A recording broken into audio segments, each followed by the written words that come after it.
I was really pissed off about how much these gurus were charging people for what I thought was, frankly, a lot of it you can get for free. A lot of those people don't know how to raise capital. Welcome back, investor. We have another episode of Passive Income Adventures with Jonathan Twombly calling in from Brooklyn today. Hello, Jonathan. Hello, Emma. How are you? So glad to have you on the show. I first came across you. My partner, Frank Padalano, introduced me to you. And at the time, you were not purchasing any multifamily and we're kind of giving the warning cry. There are some storm clouds on the horizon and we all need to be paying more attention to it. And I really struggled with that because I felt like I don't try to time the market. I'm a dollar cost averager. And so I'm really excited to dig deep into your process on how long you've been doing this, where you came from, and what you're working on right now. And so how about you just kick us off by introducing yourself, telling us how you got into real estate investing, how you got into commercial real estate investing, and some of the struggles and successes that you've had along the way from when you first started to where you are right now. Sure. First of all, thanks for having me on the show. It's great to finally meet you face to face. We've been connected for a long time. You have a great name. My daughter's name is Emma.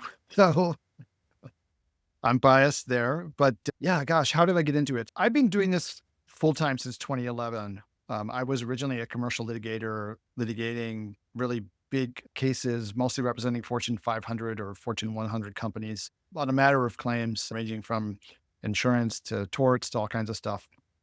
But after doing that for a number of years, I really started feeling frustrated by the fact that I was just a service provider, right? I wasn't really in control of what I was doing. I wasn't initiating the projects. It wasn't like the idea guy behind anything.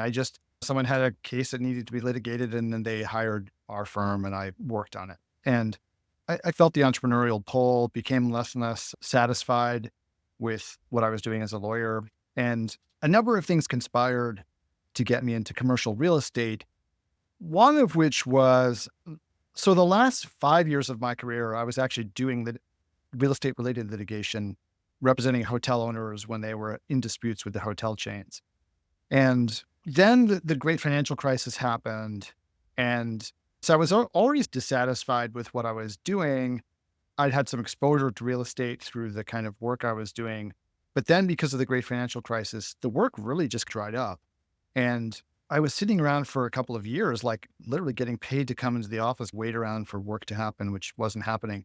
I started to kill time fantasizing about how I could replace my income with real estate. And I was like underwriting. I figured out how to underwrite these small, or I thought I did, thought I knew what I was doing, underwrite like triplexes. And I was like, man, I would have to buy 100 of these things to replace my income. And that's just not feasible. It would take me 20 years and I want to get out now. And at some point, spending a couple of years doing that, it became clear to me that they probably weren't going to keep me for much longer. And I started trying to figure, okay, what's my next step? I really would like to be in real estate somehow. And I was going around like talking with people, trying to do informational interviewing, thinking, how can I break into a private equity fund or something? And I kept on getting the same response back from people, which was, hey, Jonathan, you have a great resume. You're clearly really qualified, but given your age and given the fact that there are like 10,000 people on the street right now with lots of experience looking for jobs in the business, it's probably unlikely that anybody's going to hire you to do this. So your best sort of chance of breaking in is if somebody wants to partner with you. And so I had those conversations, and then all these things were happening at once where my job looked like it was going to disappear. I was doing all this networking. These people said to me, good luck breaking in. And then through all this networking I did, I ran into somebody who was like, hey, I'm putting together a real estate startup. Are you interested? And then I did lose my job. All this is going on at the same time. They gave me a long severance, which was great, but I knew I needed to find the next thing. I was done with law. Now I had this offer like, hey, join me in this startup.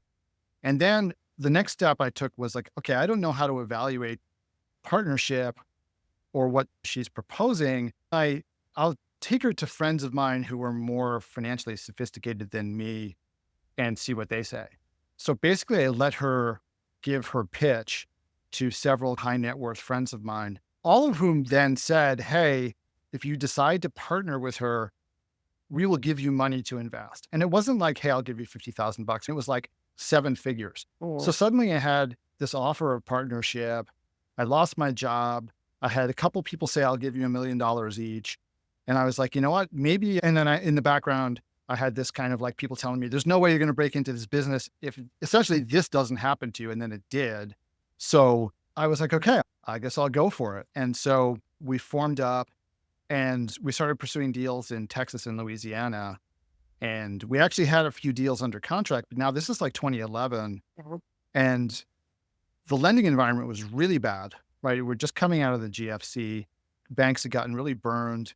And we had these two deals under contract, and then the lender just literally backed out on us at the last minute. And I think at the time, I wasn't sophisticated to understand where we were in the market cycle. Even as a buyer, we were in a strong position to renegotiate, but we didn't really take advantage of Right. that. We just panicked, terminated the deals, we had, in those days, you could get a financing contingency. We terminated the deals, got our deposits back, but we were still out all of the fees and all the costs and stuff. We wound up then deciding to break up the partnership. And then at that point, I went to one of my investors and I was like, hey, I don't know what I'm going to do. I might have to go back into law. And he said, slow down. Why don't I back you? So he became my silent partner. I switched my focus to the Carolinas, actually, and that's when I started getting traction. So it was like a really long up and down kind of 2 years of losing my job, forming a new business, that business failing, forming a new business, and then finally getting some positive momentum after that. So long-winded, but that's the story. Yeah, no, it's actually a great story and one that I hear the same stories with different details again and again. And I put you into the category of that you're a professional who has, like you said, some exposure to this type of real estate investing, but some people don't. And so I wanted to ask more about that side of things because I'll be sitting at the table maybe with a closing agent, the mortgage broker, or the title officer, and they're sitting across the table from commercial real estate investor after commercial real estate investor thinking like, how is it that they keep coming in here closing on these properties with all this money and I'm sitting on the wrong side of the table? And they ask me, I think it might be because I'm a woman and it's often another woman who will open up and say like, how do I get a piece of this? I'm watching this from the outside. So when you say you had some exposure to real estate, are you meaning because you're a professional and you just know high net worth people and they had some real estate so you knew it was a thing? Or were you actually doing some smaller scale investing for No, yourself? so I wasn't doing anything myself. I knew just as a general matter about real estate. And like I said, I was working in real estate in some capacity doing these hotel litigations. And part of that, when I was litigating some of these cases, I would have to spend a lot of time researching the structure Mhm. of these deals. And so I learned a lot about without really understanding that these were syndicated deals. And they're not syndications we generally talk about with our crowd where people are putting in $50,000 or whatever. These were like syndications between corporations, right? So they were very high net worth individuals. Investment amounts would be seven figures, and these were $100 million assets. But the basic structure was still the same. It was a syndication. So I was seeing how these partnerships worked when they were falling apart. And then in terms of my own sort of investing, I hadn't invested yet, but I knew this was something I wanted to do. And just because I had all this time on my hands where I was sitting around waiting for work, I was just getting on like Trulia and looking for. Now I knew New York City was too expensive, but I was looking in some of the smaller towns north of here just to see what I could find. And then figuring out, oh, okay, how do I invest in them? I think I probably bought a book by Ken McElroy, and there was like another one from the Wall Street Journal. So I understood a little bit about how to underwrite the deals, or at least to figure out what their first year would look like. But I just would sit there and try to figure out, okay, how do I make this work? And it never really occurred to me that I could raise money from other people. That was the piece that my partner supplied to me originally. That's what I was up to. Yeah, I'm always wondering that I have a close friend of mine, his uncle wrote that book back in, I don't know, was it the 80s, No Money Down? And so I was Mm. exposed to that concept through him very early on before I ever started investing, years before I started investing in it. No money form basically means creating financing structures and raising capital from other people. Not in a syndication, like you said, with a capital S, the way that we understand it now legally through the SEC, but like old school syndications, like joint ventures, Mm. even like one private partner, two private partners just getting together in a joint venture. And so I often saw like at the beginning of my real estate journey, this really hinges on you being able to raise money from other people. I understood that really early on. but was afraid to do it because it felt really salesy to me. So Mm. were you first exposed to that concept of I don't have to have my own money to do bigger deals than a triplex out in the middle of nowhere, that you started thinking, oh, well, if I have other people with money, I can actually go do bigger deals? It really was when I met my first partner Right. because so her background was that her husband owned 700 units or something. And just with his own money, came from a family with money and he'd bought apartment buildings and didn't work. That's how he supported himself. And he bought an apartment building at auction and then basically said to my partner, here, go for it. You figure this out. Right. Like it was literally like a vacant apartment building that they bought at auction. And he said to her, this needs to be rehabbed. This is your project. Go do it. So she, not knowing what else to do, enrolled in like a seminar, one of the guru seminars. Yeah. And then she was exposed to the idea of syndication. She decided, oh, I want to do this as a business. She approached her husband and her husband was like, what do I want to do that for? I own 700 units. I don't need any money. So then she was out trying to find another partner and she didn't want to raise money. And she identified me as somebody who she thought she could. The irony was that I really had no interest in raising money because I didn't like asking people for help Yeah. in any way. And it felt very salesy to me, like you said. But then I raised $2 million without trying right away. So I guess I validated her thinking that I could raise, but it wasn't, it was that first quote unquote raise was super easy. Sure. But then of course, like when I got into capital raising seriously, it was very difficult. Yeah. And let's talk about, you said something really magical there. Like you started networking all over the place. And through your network, you met your first partner, your first couple of investors, your first silent partner.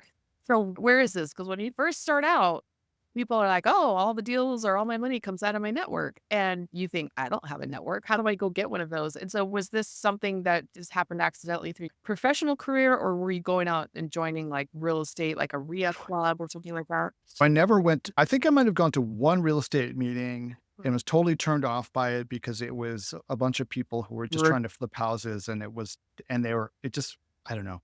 It honestly seemed like it wasn't a very professional crowd and it didn't seem like anybody there was really ever going to go anywhere. So I think I did one REI meeting and that was it. I met my first partner through a completely unrelated kind of professional networking group, but I just had my eyes and ears open because there were a certain number of people who were in commercial real estate in that group.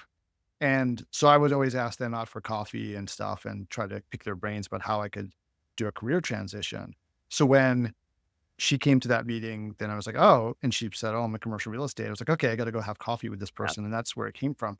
In terms of the investors, though, those were old friends of mine, people who are already in my network.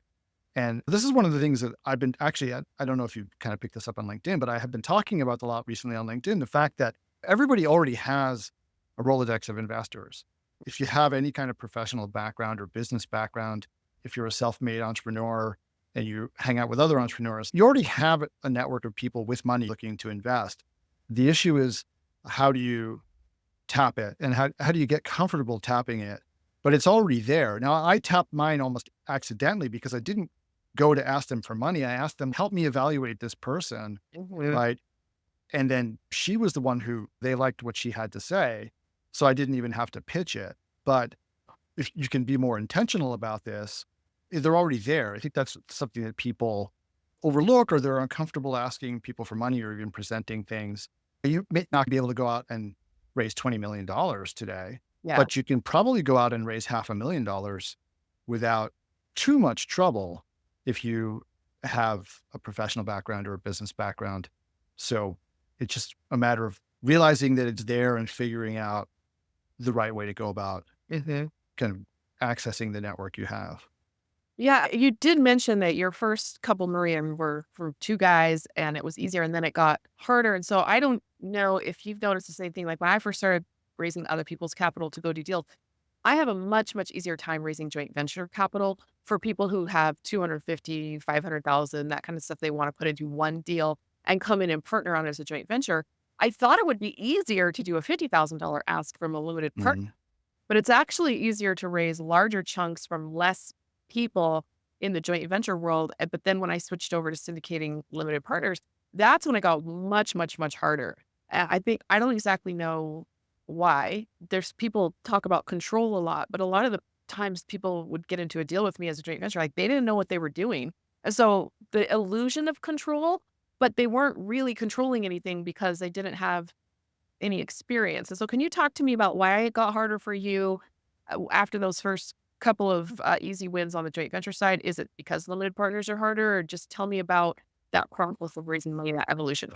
Yeah. So for those first couple of people, we did structure those as syndications. They were completely passive. Right. So it wasn't really a joint venture situation, but they were people that I'd known for a long time. They knew me well, really well. They trusted me and they had money to invest and wanted to invest. So it was easy because of that. I think when I started going outside my immediate circle and trying to raise money, there were just a whole lot of challenges that came up at that point. First of all, where are these people? Where do you find them? And for me, the solution was social media.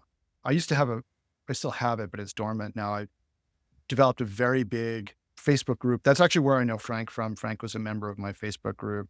And now I'm doing LinkedIn, but it's hard to figure out, okay, where does the money come from? Then once you start building a list, then it's really a numbers game, right? Because if you're dealing with people who are a little bit more at arm's length from you, don't really have that same trust factor, haven't known you for a really long time, don't know about your integrity, then there's a lot more kind of resistance to them investing. But also those kinds of people are also like those first few people that I worked with, they didn't know anybody else who was doing what I did. So it wasn't like they had 15 people that they were talking to about potential investments. It was just me, and it was almost their idea. But Mhm. when you're out there raising money from retail investors, 50 to 100K at a time, usually those people are on the lists of 20 or 30 syndicators, right? And they're constantly being pitched deals. And there's a lot of, you're competing with all the noise that's out there. So that just makes it more difficult, in addition to the fact that they don't know you as well. And maybe you've actually never even met in person, like you've talked to them on Zoom or phone calls or what have you, but it's not the same as somebody that you just know really well because you've essentially grown up together or what have you. Yeah, there's a sphere I've noticed where nobody wants to invest with you, like your direct immediate family or Right. your really close friends, because they don't want to mix business with personal. If it goes bad, they don't want to sour that relationship.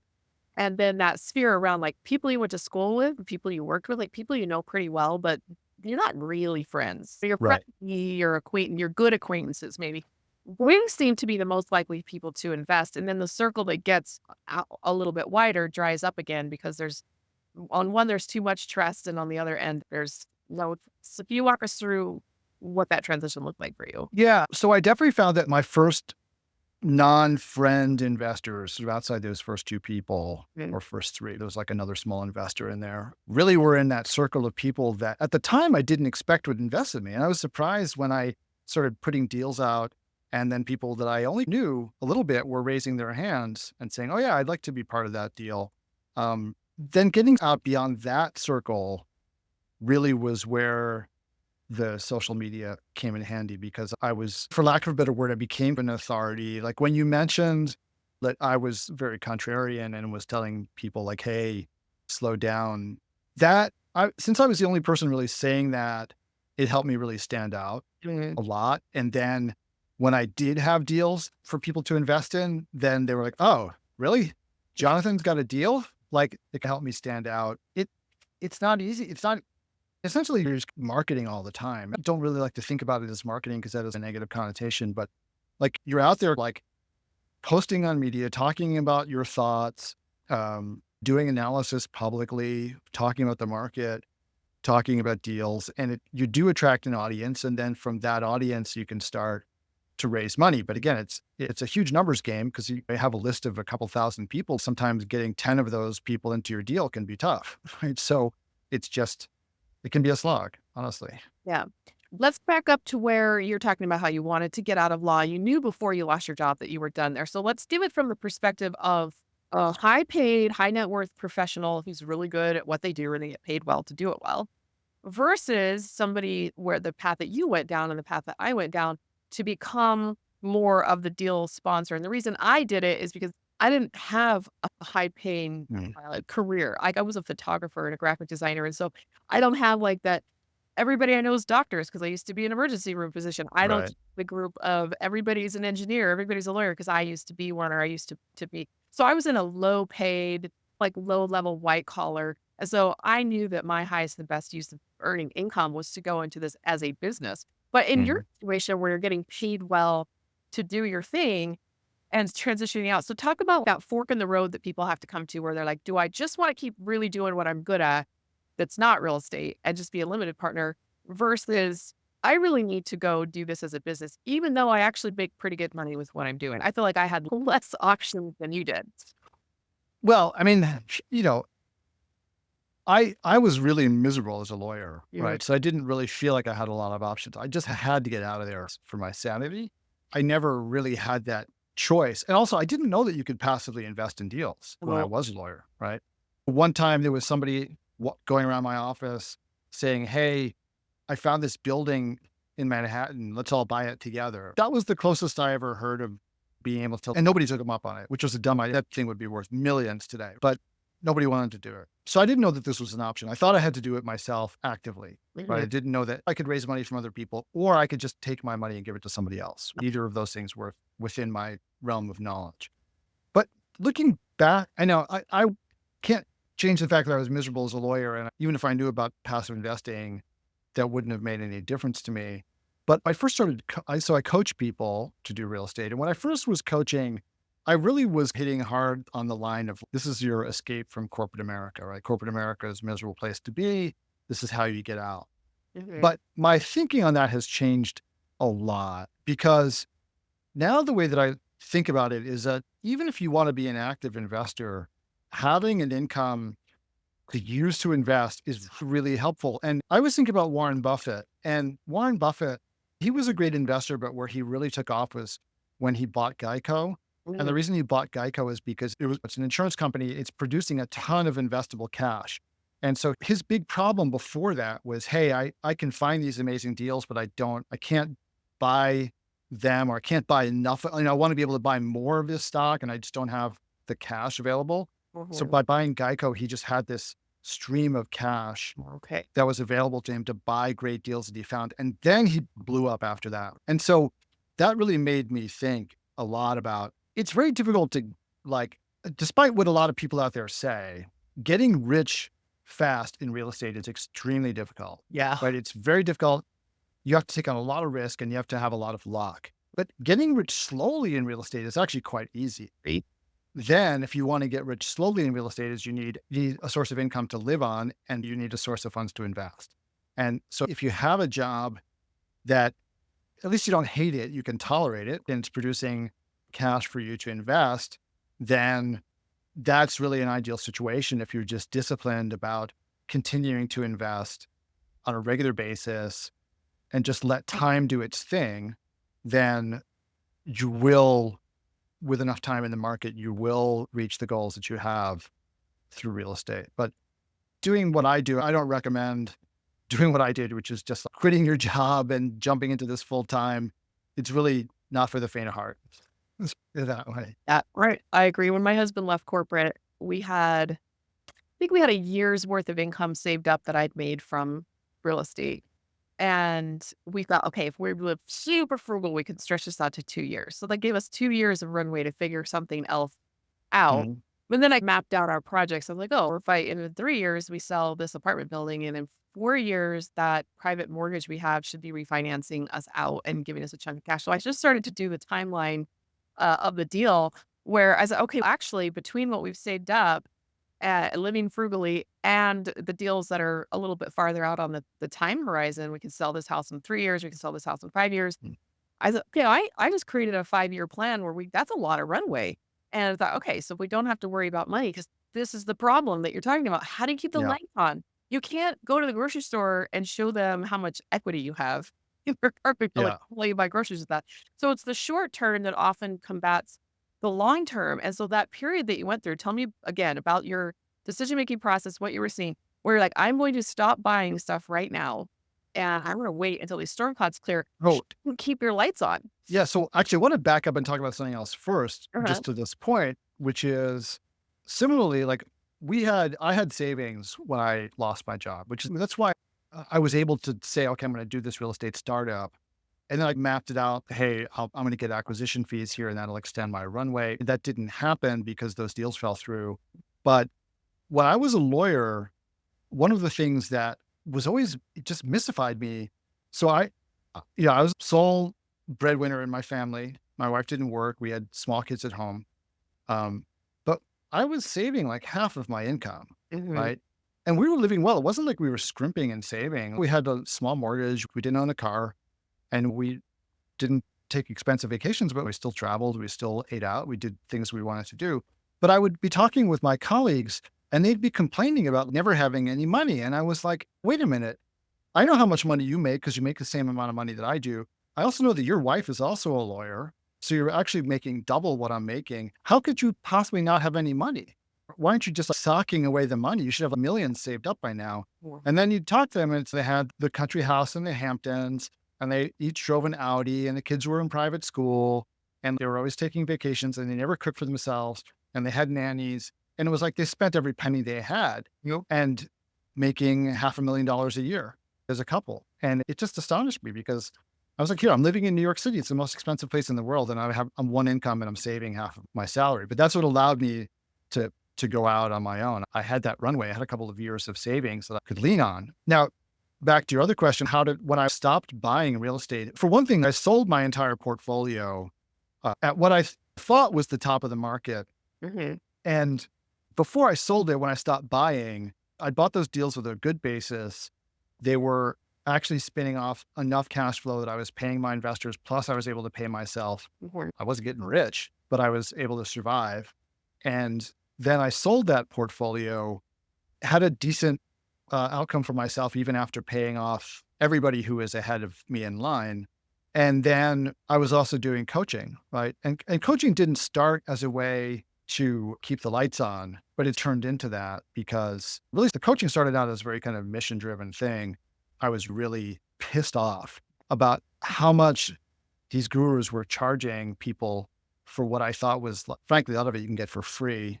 But they were just making it seem like, oh, I've got the ticket to riches and I've got all the secret sauce that you can only learn from me and you have to pay me $50,000. And I was like, this is just ridiculous. Like, why should people have to pay that much money for coaching? So I started a really low cost coaching program and based off of that, the Facebook group that I had already built. And then that sort of turned into to keep the lights on money Mhm. for the next couple of years and through COVID actually. And then I was raising a little bit of capital here and there for a couple of people who I had a high degree of trust with the capital raising fees and stuff that I paid, kept the lights on as well. But yeah, that's how I did it.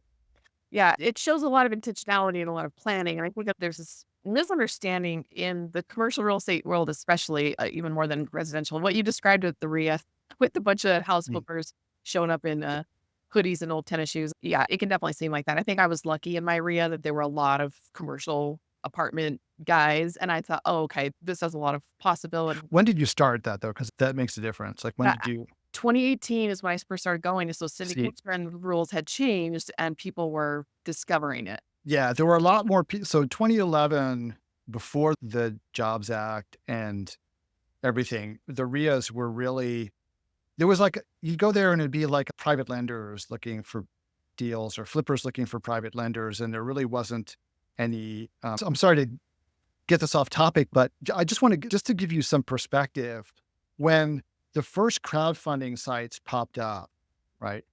And this is You mean like before, or before the Jobs Act. The Jobs Act responded to crowdfunding. mm, It was like the crowdfunding industry started and then the Jobs Act had to respond to what was actually happening on the ground because it was all illegal, frankly. And, but I remember going to a presentation for one of the very first crowdfunding sites, which is called Patch of Land. I don't know if they still exist anymore, but I remember they were only doing lending. It was all private lending. And I remember talking to the founder. I was like, the guy, because I can go get a bank loan. I need equity. And so I asked him, do you think that you guys will raise equity? He said, no, I don't think we'll ever. I just don't see not just us, but like the whole crowdfunding industry, like yeah. ever raising equity. He was like, it's actually never going to happen. So then a couple of years later, you had Fundrise and I forget the rest, Realty Mogul and like all these other groups out there that started raising equity as well. But yeah, it was a different environment in 2011, 2012 than 2018. 2018 was totally different. Yeah, for sure. Well, I was actually surprised after I got into real estate syndication. We left Austin, we moved to Salt Lake City, and I knew some people in Salt Lake. I knew a bunch of people in Austin. And that's when my friends started reaching out when I started getting active on social media. And they would be telling me about all of their massive commercial real estate projects that they did. Oh, I developed that neighborhood that you used to go and take photos in for my real estate photography. Or I own this whole strip mall that we can tear down in the downtown area. We're going to build a high rise. I'm thinking, how long have I known you? And I didn't know any of this stuff about you. And so the way that they were doing it back then was definitely different than the way we're doing it now because Mm. the law changes. But I, like you saw these big deals going on and you didn't quite see like where you fit into that. But I didn't see it either. It was like this whole new world was being opened up to me. But people have been doing this a long time and the fundamentals haven't changed. Just the Yeah. way we can crowdfund has changed. So did you make a pivot at that point in your own capital raising and how you were buying properties and how you're syndicating when you're like, oh, wow, we have so many more options that are now legal? Yeah, it was great when the Jobs Act allowed you to do general solicitations and do a 506c raise rather than a 506b raise. That just made life so much easier because especially since I had been doing a lot of social media and then the social media I was doing was not really aimed at, again, I didn't, so the social media I was doing, I didn't do it for money, right? I wasn't doing it to get students. That was like an outgrowth of what I did. I wasn't doing it to get investors. I was just doing it because I just wanted to talk about what I was thinking about, Mhm. right? Real estate wise. And then because of that, I grew this big Facebook group. But once I started then building like a list of investors and stuff, the fact that I was able to just blast a deal to them rather than having to, God, I can remember like how freaked out I was starting out about having to establish a pre-existing substantive relationship and document it all that kind of stuff that really was like time consuming and a little bit daunting and somewhat scary. Am I doing it right? Am I being compliant? And being able to go from that to just, okay, world, here's my deal. If you're accredited, you can participate and you just have to prove to me that you're accredited.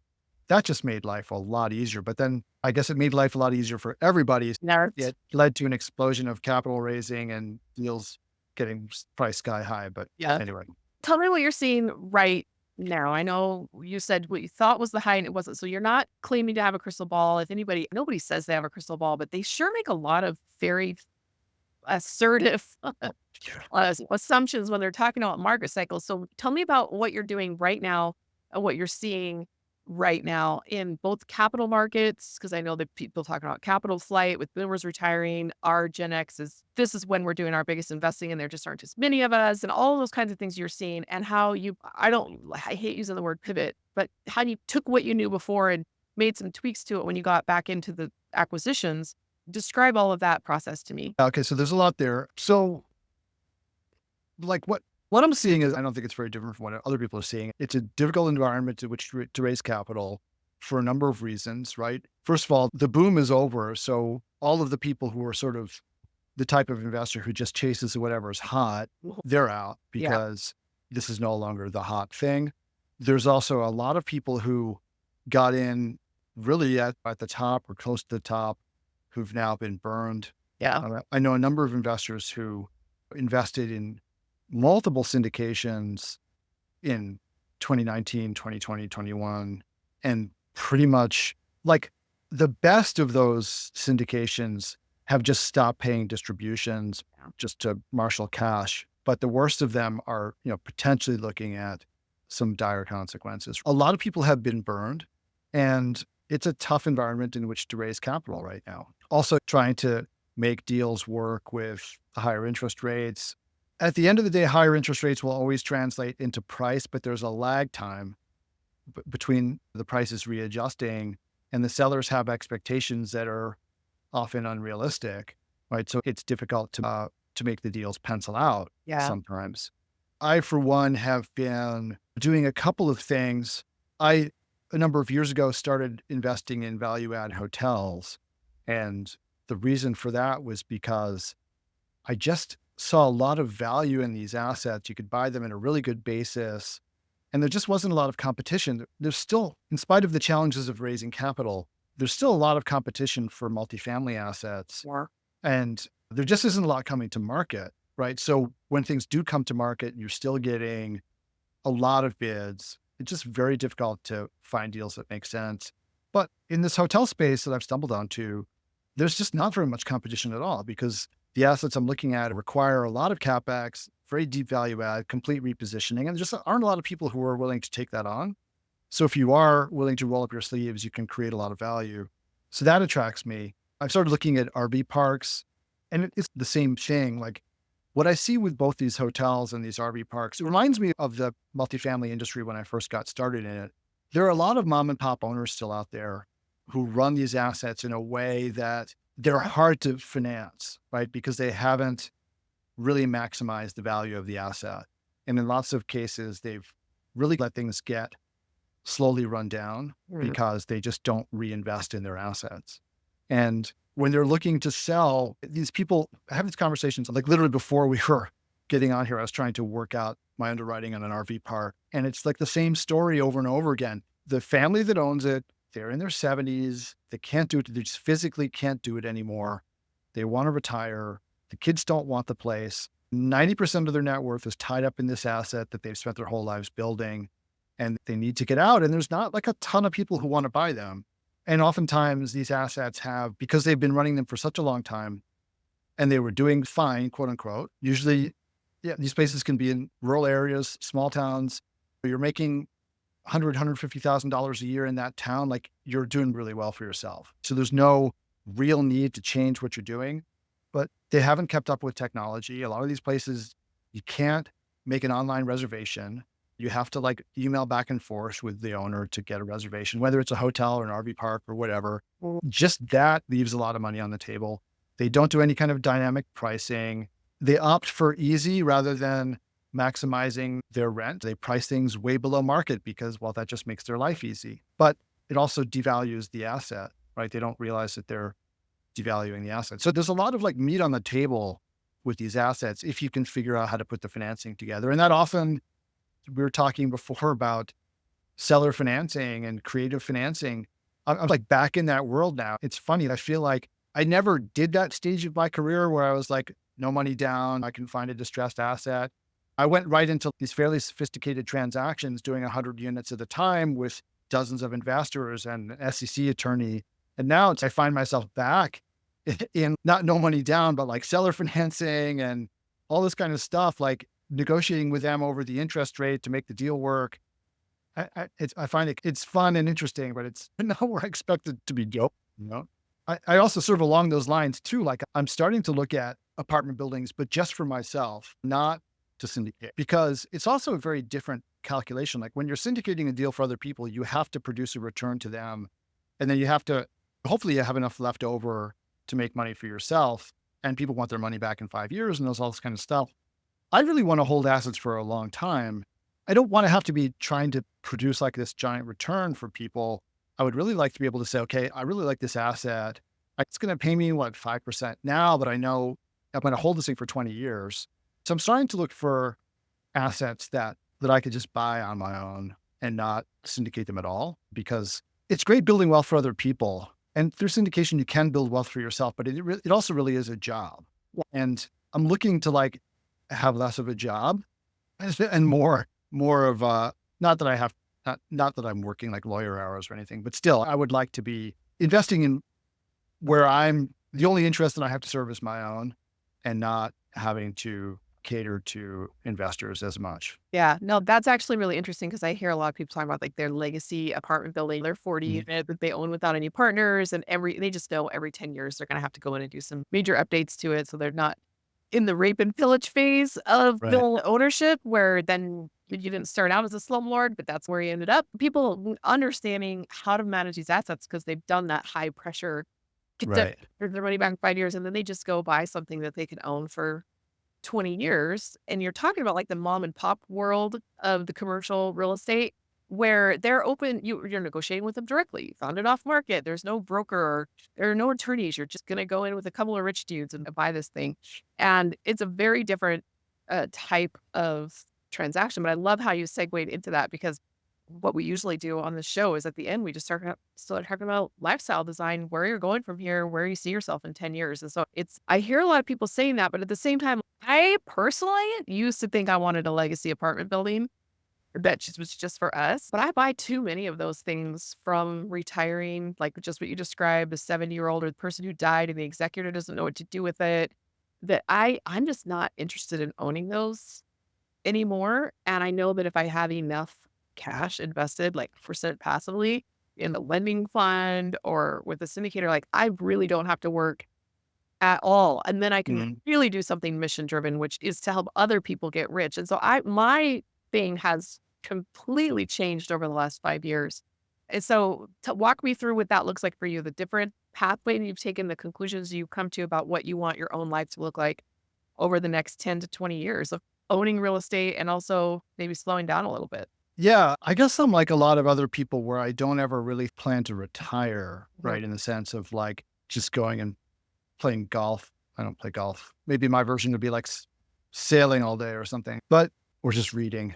But I don't think after 6 months of that, I'd get really bored. So I like the idea of having something that I'm doing, but I definitely, for me, it's about, I guess I'm not at the point where that you're at yet, where you just want to give money to other people and have them invest. Maybe someday I'll do that, but I do the active investing piece of it. I just would like to have it be more about just, all right, the only person I have to be concerned with is like the manager.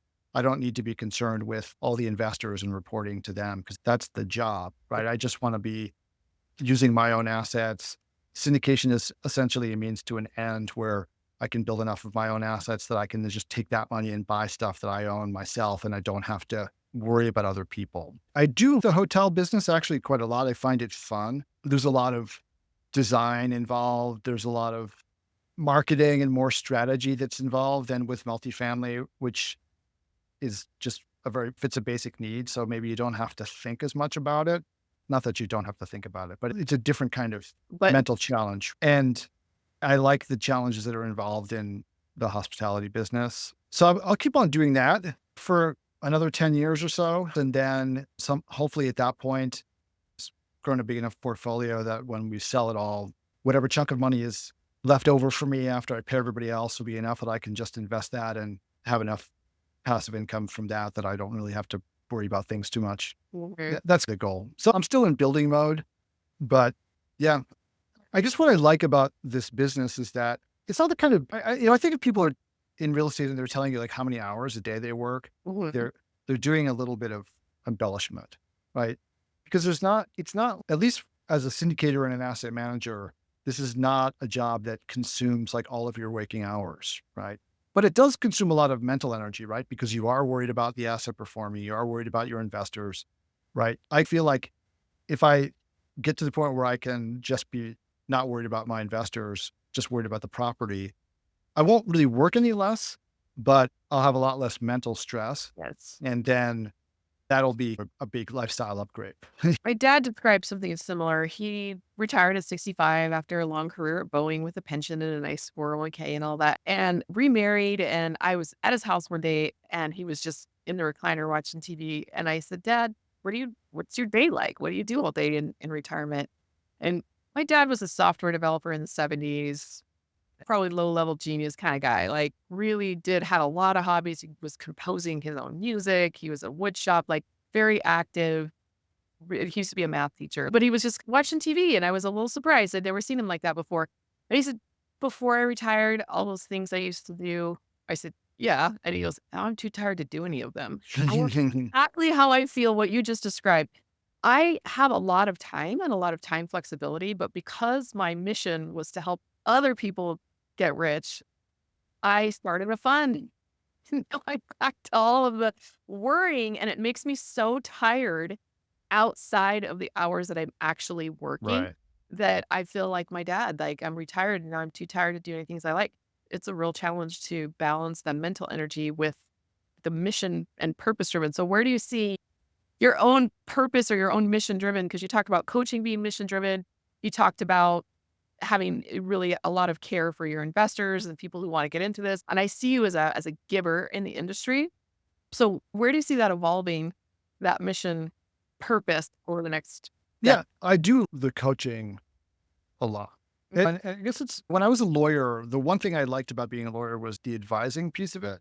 When people came to me like to ask about what they should do, and I could advise them on their legal position or their strategy or whatever. So that piece of it I really like. So I really enjoy the coaching, and especially it's starting to evolve in a couple of different ways. Like I always ran this low cost coaching group, which I still run and I'm trying to grow, and that's great. And it's really great for people who don't have a ton of money to spend on this, but they want a high quality education and they want to have the ability to ask questions of somebody like me directly. It's a great option.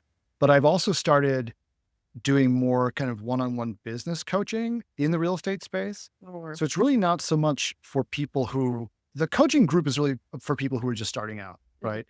The business coaching is really, I'm starting to attract people who are already in the business, like they're brokers or they're mortgage brokers. They work at a real estate company, but they're not running it and they want to run things. And so now I'm coaching those people on how they can start a business and what they need to do. A lot of those people, for instance, don't know how to raise capital. They've done everything else, but they don't know how to raise capital because they never had to. So I work with those people and I really enjoy that because again, it's like, all right, well, what's your business plan, right? We're talking about the strategy, like the high level strategy. I find that to be really fun. So there's definitely like a mission there to help people do what I've done, but also I'm not charging them $50,000 to do this fun. That's crazy. And then on the hotel side, that has become a mission driven thing in its own way. So what I'm attracted to in that business is the kind of unique assets in small towns.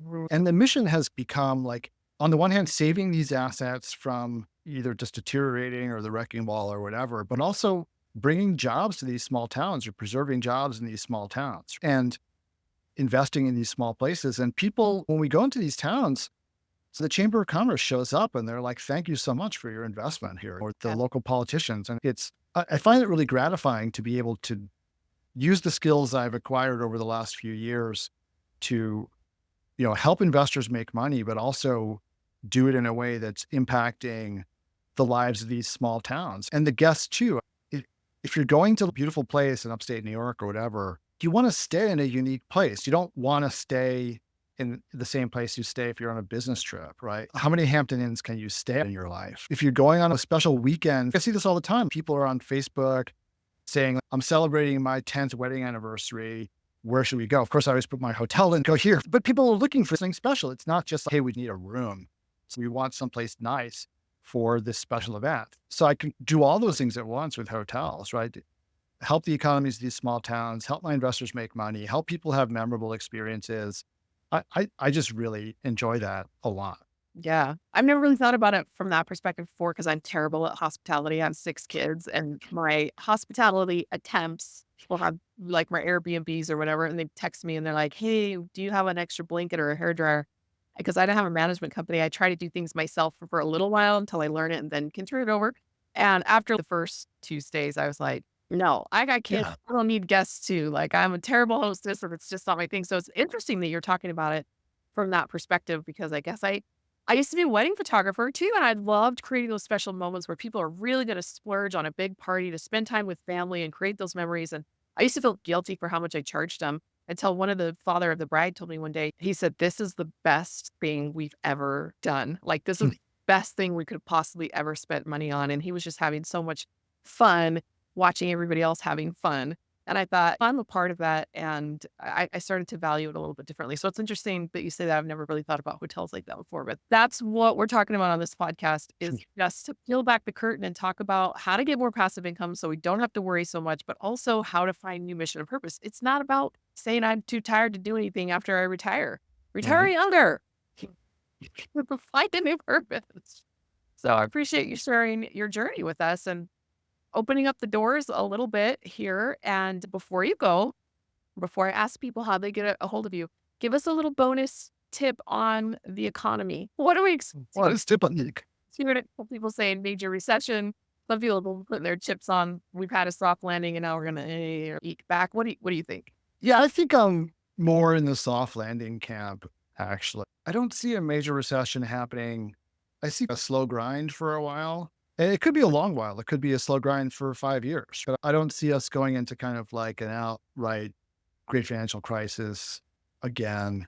I mean, not in the next couple of years. Of course, most people didn't see the GFC coming either, but it just doesn't seem like that to me. And yeah, that's where I am pushing ahead. I like real estate a lot more than I did 2 years ago. I feel 2 years ago, I was screaming from the rooftops, this doesn't make any sense, folks, paying three caps for anything, let alone for 1970s products that you think you're going to do a value add on.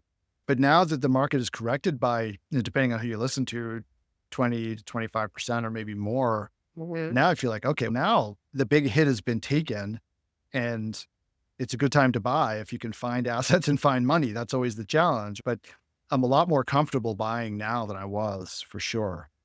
Yeah. Yeah.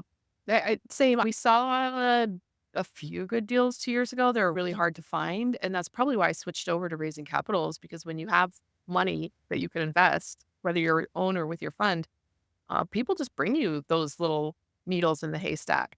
Yeah. And it was a big deal for me in 2021 to be able to still find deals because I knew I wasn't going to be the one finding that needle in the haystack. I needed somebody more dedicated, more skilled, better connected, whatever, to bring those to me. And then because I had those deals coming to me, the very few and far between, Mm. that attracted capital during that time.